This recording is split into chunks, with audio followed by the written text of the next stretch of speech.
जिस तरह से आज पूरे दिन भर घटनाक्रम चलते रहे, सुप्रीम कोर्ट की एक लंबी सुनवाई हुई जिसमें सुप्रीम कोर्ट ने अपना फैसला भी सुरक्षित रखा है। हम आपको बताना चाहते हैं कि महाराष्ट्र में जिस तरह से घटनाक्रम बदल रहे हैं, उसने पूरे देश को राज्यपाल के ऊपर कई तरह के संशय करने के लिए मजबूर कर दिया है। महाराष्ट्र में सियासी महाभारत, दिल्ली से मुंबई तक दंगल। महाराष्ट्र पर आगे क्या होगा ये कल सुबह सुप्रीम कोर्ट साफ करेगा, लेकिन आज इस पर दिन भर जबरदस्त सियासत हुई। संसद से सड़क तक प्रदर्शन हुआ। वहीं बहुमत की आस लिए फडणवीस ने आज अपना कामकाज संभाल लिया। इस मामले में आज सुप्रीम कोर्ट में होने वाली बहस पर सबकी निगाहें थी, जहां तीखे सवाल जवाब हुए। शिवसेना, कांग्रेस और एनसीपी ने जल्द फ्लोर टेस्ट कराने की मांग की। वहीं फडणवीस और अजित पवार की ओर से कुछ समय मांगा गया। इस पर कोर्ट ने फैसला मंगलवार तक के लिए सुरक्षित कर लिया, यानी फडणवीस सरकार को कल तक के लिए मोहलत मिल गई। और फ्लोर टेस्ट के लिए 10:30 बजे कल ऑर्डर पास करने के लिए रिजर्व कर लिया है। एक तरफ सुप्रीम कोर्ट में बहस चल रही थी तो दूसरी तरफ विपक्ष ने महाराष्ट्र में सरकार गठन को लेकर हंगामा किया। संसद के बाहर सोनिया गांधी के साथ कांग्रेस और विपक्षी सांसद प्रदर्शन कर रहे थे, तो संसद के अंदर विरोध का मोर्चा संभाला राहुल गांधी। महोदय, मैं आज यहाँ सवाल पूछने आया था, मगर मेरे सवाल पूछने का आज कोई मतलब ही नहीं है, क्योंकि महाराष्ट्र में लोकतंत्र की हत्या हुई है। लोकतंत्र की हत्या हुई है, तो मेरे सवाल पूछने का कोई मतलब नहीं है आज। धन्यवाद। कांग्रेस ने महाराष्ट्र में फडणवीस सरकार पर सवाल उठाए, तो बीजेपी ने भी पलटवार में देर नहीं लगाई। ये शुद्ध रूप में जोर जबरदस्ती है, जो कांग्रेस के बड़े नेताओं के सामने कांग्रेस के कुछ सांसदों ने किया है। महाराष्ट्र में जारी सियासी उठापटक के बीच शिवसेना, एनसीपी और कांग्रेस के नेताओं ने राज्यपाल को समर्थन पत्र सौंपा और मांग की कि फडणवीस सरकार के नाकाम होने के बाद उन्हें मौका दिया जाए। हमारी सारी पार्टियों ने इकट्ठा आके जो 162 एमएलए का लेटर दिया है, उसका सम्मान रख के हमें महाराष्ट्र में सरकार बनाने के लिए आमंत्रित किया जाए। इस वक्त पार्टियों के सामने अपने विधायकों को बचाने की चुनौती है, लिहाजा एनसीपी और शिवसेना अपने विधायकों को एक होटल से दूसरे होटल शिफ्ट करते नजर आए। जी न्यूज़ नेशन। और आइए बात करते हैं पश्चिम बंगाल की, जहां पर चुनाव का मतलब होता है चारों तरफ की हिंसा। 3 विधानसभा की सीटों के लिए वहां पर मतदान हुए, उपचुनाव हुए और ऐसे में ऐसी जबरदस्त हिंसा देखने को मिली, लगा जैसे कि पश्चिम बंगाल में एक बार फिर राजनीतिक विद्वेष चरम पर है। जाहिर सी बात है, भारतीय जनता पार्टी ने आरोप मढ़े हैं तृणमूल कांग्रेस पर, लेकिन तृणमूल कांग्रेस कहां चुप बैठने वाली है।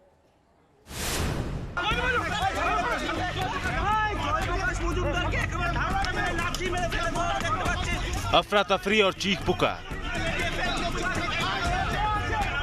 तस्वीरें पश्चिम बंगाल के कलीमपुर इलाके की, जहां विधानसभा उपचुनाव के दौरान फिर हिंसा भड़की।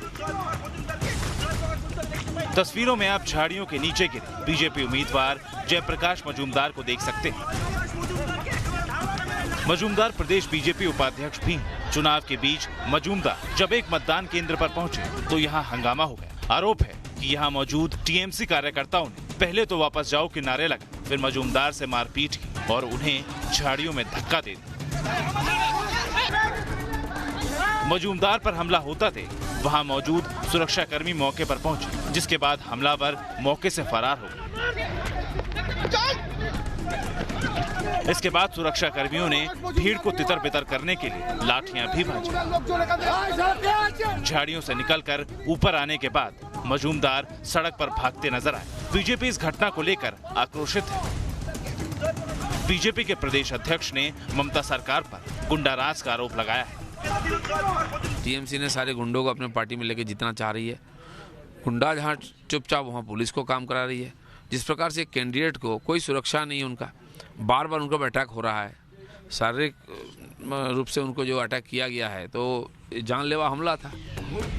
बीजेपी कैंडिडेट पर सरेआम हुए हमले के इस मामले में पार्टी ने चुनाव आयोग से शिकायत की है। साथ ही इसकी एक कॉपी राज्य चुनाव अधिकारी को भी सौंपी है।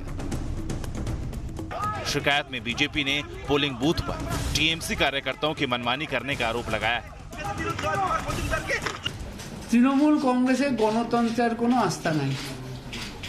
3টে ভোট গ্রহণ কেন্দ্রের পরাজয় সুনিশ্চিত জেনে তৃণমূল কংগ্রেস তার গুন্ডা বাহিনী রাজ্যের পুলিশ সবাই মিলে ঝাঁপিয়ে পড়েছে যাতে কোনোভাবে এই 3টে বিধানসভা কেন্দ্রে তারা তাদের জয় ধরে রাখতে পারে। आज पश्चिम बंगाल में करीमपुर, खड़गपुर सदर और कालियागंज विधानसभा में उपचुनाव हुआ है, जिसके नतीजे 28 नवंबर को घोषित किए जाएंगे। Team news nation. आजकल अगर आप हिंदुस्तान के किसी भी शहर में सब्जी मंडी में गुजरेंगे तो 100 रुपए किलो 100 रुपए किलो 100 रुपए किलो की आवाज सुनाई देगी। आपको लगेगा जरूर कोई सेब बेच रहा होगा या कोई फल, लेकिन जनाब ये सेब नहीं है, ये प्याज है। प्याज के आंसू रो रही है जनता। यहां तक कि आज के डेट में सेब 80 रुपए किलो बिक रहा है, लेकिन प्याज 100 रुपए या उससे ऊपर। फर्क सिर्फ इतना है कि आप सेब डालकर सब्जी नहीं बना सकते, तो चलिए सब्जी छोड़ दीजिए, सेब खाइए। प्याज नहीं खा सकते, सेब खाइए, सेब का सलाद खाइए, तरह तरह के सेब के व्यंजन खाइए, प्याज छोड़ दीजिए। प्याज यानी गरीबों की कस्तूरी, प्याज यानी वो सब्जी जो हर घर के लिए है जरूरी। गरीब की भात रोटी से लेकर मांसाहार तक में बड़े चाव से प्याज को खाया जाता है। खाने का जायका प्याज से है और आजकल यही जायका बिगड़ा हुआ है। ऐसे में फिर इन चर्चाओं ने जोर पकड़ लिया है कि आखिर खेत से आम लोगों तक पहुंचते पहुंचते इसका दाम 3-4 गुना क्यों हो जाता है।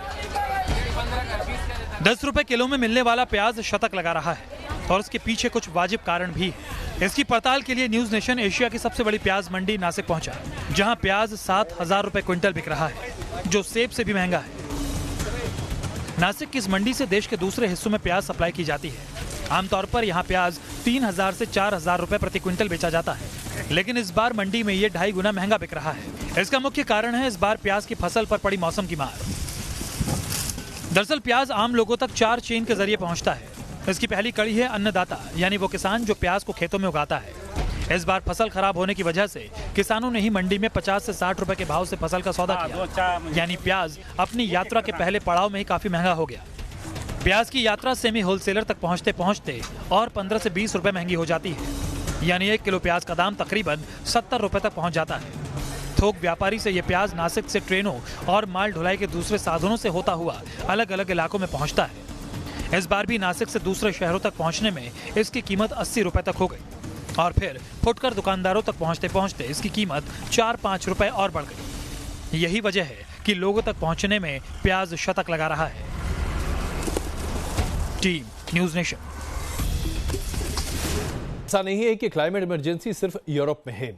अगर हिंदुस्तान के पर्वतीय क्षेत्रों की बात करें तो इस बार ऐसी कड़ाके की ठंड पड़ रही है कि लोग समझ नहीं पा रहे कि भाई इतनी ठंड पड़ेगी तो करेंगे क्या। ये तो नवंबर का महीना है, दिसंबर तो शुरू भी नहीं हुआ, जनवरी तो पूरी बाकी है। आइए अब आपको दिखाते हैं कैसे ठंड ने लोगों की कमर तोड़ रखी है।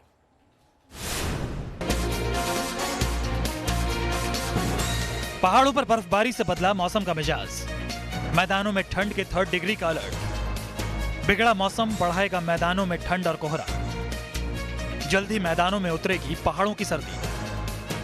हिमालयी इलाकों में 24 घंटे से भारी बर्फबारी हो रही है और पहाड़ी इलाकों में बारिश और बर्फबारी का असर मैदानी इलाकों में भी दिखना शुरू हो चुका है। बर्फीली हवाओं के चलने से मैदानी इलाकों में पारा गिरना शुरू हो गया है।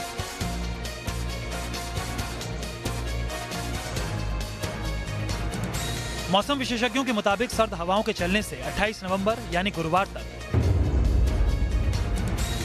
पंजाब, हरियाणा, दिल्ली, पूरे उत्तर प्रदेश, राजस्थान और मध्य प्रदेश के सभी इलाकों में सर्दी फैल जाएगी। मौसम वैज्ञानिकों की माने तो देश में मार्च तक सर्दी पड़ेगी। वहीं फरवरी तक कड़ाके की सर्दी रहेगी। मार्च में गुलाबी सर्दी का एहसास होगा। ऐसे में आने वाले दिनों में पहाड़ी और मैदानी दोनों जगहों पर ठंड के बढ़ने के आसार हैं। जापान की राष्ट्रीय मौसम एजेंसी एप्लीकेशन लेबोरेटरी ऑफ जेमस्टेक के मुताबिक हिंद महासागर में मौजूद डायपोल और प्रशांत महासागर में अल नीनो के न्यूट्रल रहने के चलते इस बार मानसून लंबा चला और अब इसका असर सर्दी पर भी दिखेगा। इस साल भारत में पश्चिमी मध्य प्रदेश और पूर्वी भारत को छोड़कर देश के दूसरे हिस्सों में सर्दियां सामान्य रहेंगी। पश्चिमी मध्य प्रदेश और पूर्वी भारत में इस बार कड़ाके की ठंड पड़ने का अनुमान है। Team news nation.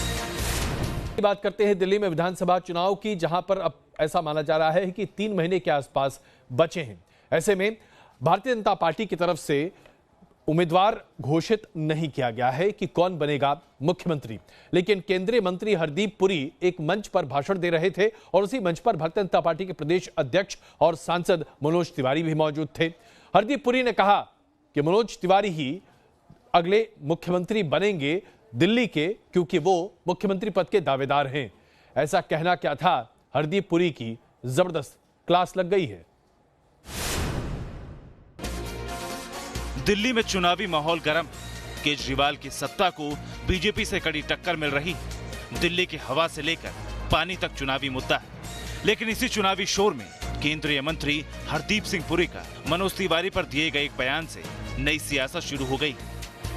Manoj Tiwari ji के नेतृत्व में हम ये इलेक्शन लड़ने जा रहे हैं और इनको हम चीफ मिनिस्टर बना के ही छोड़ेंगे।